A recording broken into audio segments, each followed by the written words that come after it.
What's up, people? Today I will talk about the Hogue Microswitch. I've been having this for 4 years. It's sort of hanging around.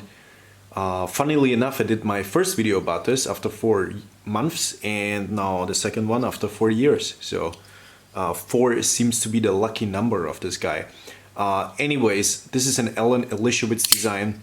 Very distinctive design language. I feel like no other knives really look like that on the market.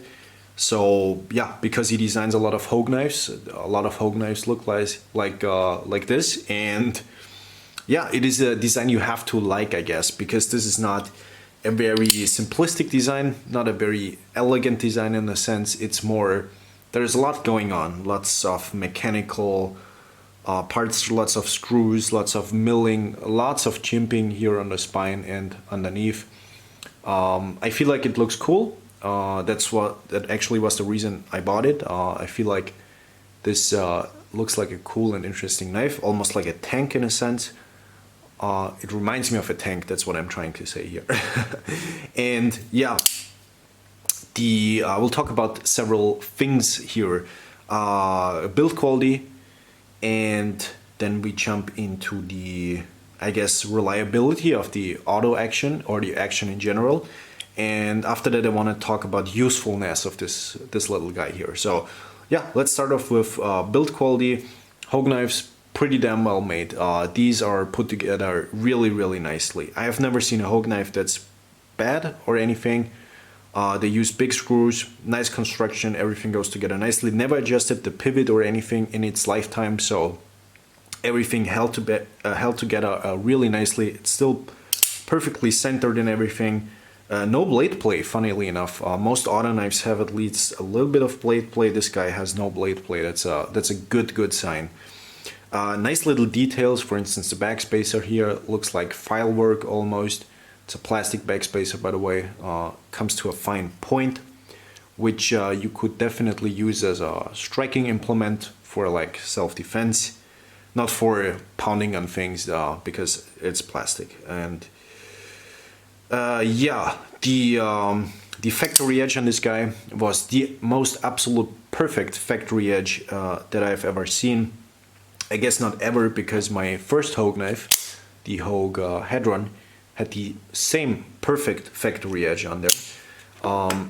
So this seems to be a thing with Hogue knives. They seem to have really good factory edges. They are nice and polished, hair popping sharp out of the box.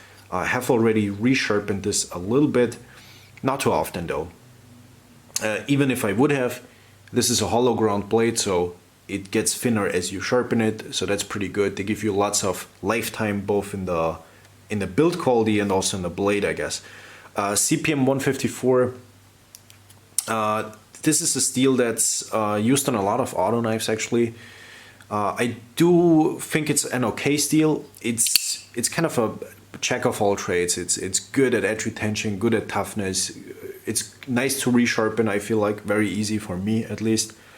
And yeah, good at stainlessness as well. So this is kind of a jack of all trades, master of none kind of steel, I feel like. I think most people will be fine with this.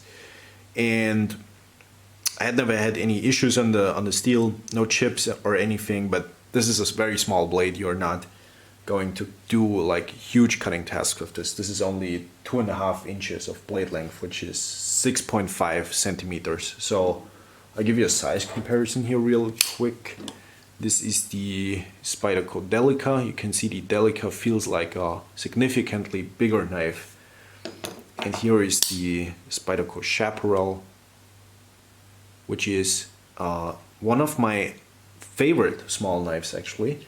And I'm gonna bring that in later again because it's kind of important. I don't know why I only have Spydercos here, but this is the PM2, obviously. That was by accident actually. So yeah, small knife, limited in what you can do with it, I guess. Small weight also, 72 grams, which is again 2.5 ounces. So 2.5 blade inch, yes, and 2.5 ounces. Blade length was measured from up here, from the shoulder. I think Hogue measured it differently because on their website it says something else. Yeah, they do even make a smaller version of this, which I probably would not recommend because this is already a tiny blade. Going smaller than this is, yeah, not recommendable. The smaller version has the bottle opener, which is cool. Funnily enough, I used the scales up here for bottle opener. You can see that does some permanent damage on the anodization of the aluminum. By the way, the scales are really nicely anodized. I just put a couple of marks on here, those from the bottles, and those. This one I pounded on something. So, but if you're not stupid with your knife, it's not gonna take these scratches. So the anodization is holding up really well, is what I'm trying to say. The clip is painted, so this will wear down a little bit quicker. The clip, by the way, super nice clip. Love the tension on here. Goes in and off the pocket easily and holds there very securely. Doesn't shred your pockets at all because the surface underneath the clip is smooth. You have those screws up here and on the other side, so you can grab those if you pull the knife. Really well executed clip. Like the clip quite a bit. Not a deep carry clip. Not sure if Hogue offers a deep carry clip for this, but I certainly don't need it, to be honest. I think the knife works fine as it is.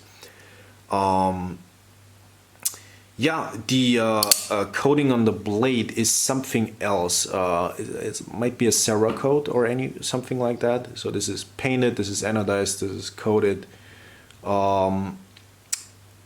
It could be a Cerakote. I don't remember. But as you can see, it wears on the edges, around the edges, not on the hollow surface.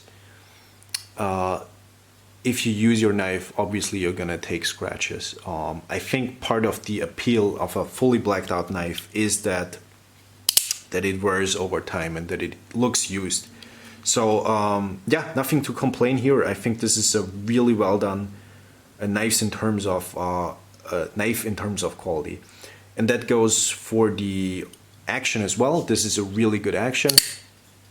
It is a very small blade and very lightweight, so it's not going to kick as hard, but it runs consistently. So every time I push this button, there was not a single misfire on this guy. Always fired, very reliable. This is probably the most reliable auto knife that I have had. I had some Bokers, I had Benchmates, I had some Kershaws that used to fail every once in a while, but this one never, not a single time.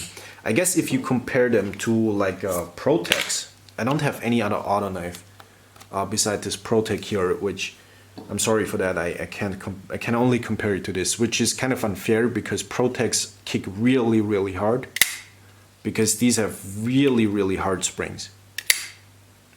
Not hard springs, but it's really high spring tension, I guess.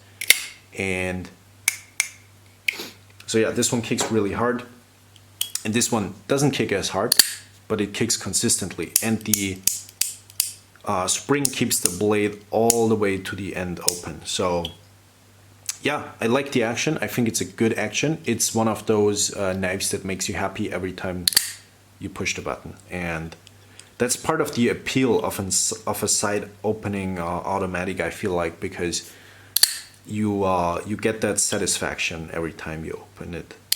It's not super hard to close. I can certainly close it with one hand. It's very easy. The blade size helps tremendously with that. The button here is almost like a two-stage button, so if you press it, you can see that the blade moved a little bit, but the tip is not raised above the scales. It just moves a little bit, and if you push it in all the way, it opens. So the reason this is if you hit it, I do it very irresponsibly on my hand right now, but if you hit it on a surface, or if you drop it directly on the button, for instance, this doesn't open by accident. So it only opens if you fully push it in. There is an additional safety that you can use in the closed or in the open position. And to be honest, I never used the safety because, like I said, the button is already kind of a safety thing. This doesn't go off in your pocket, or if you lay on it, or if you drop it. This does not open if you do not fully press the button. So really well done, really well executed.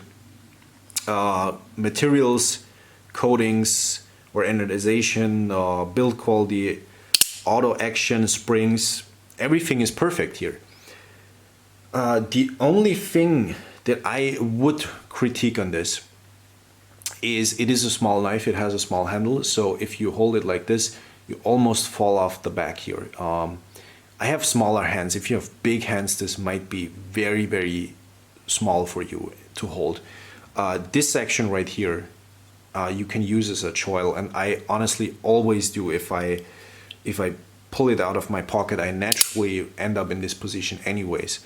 On the flipper version, the manual version, you can't use this choil because this is taken up at a flipper tab, but on the auto version here, you can use it as a choil.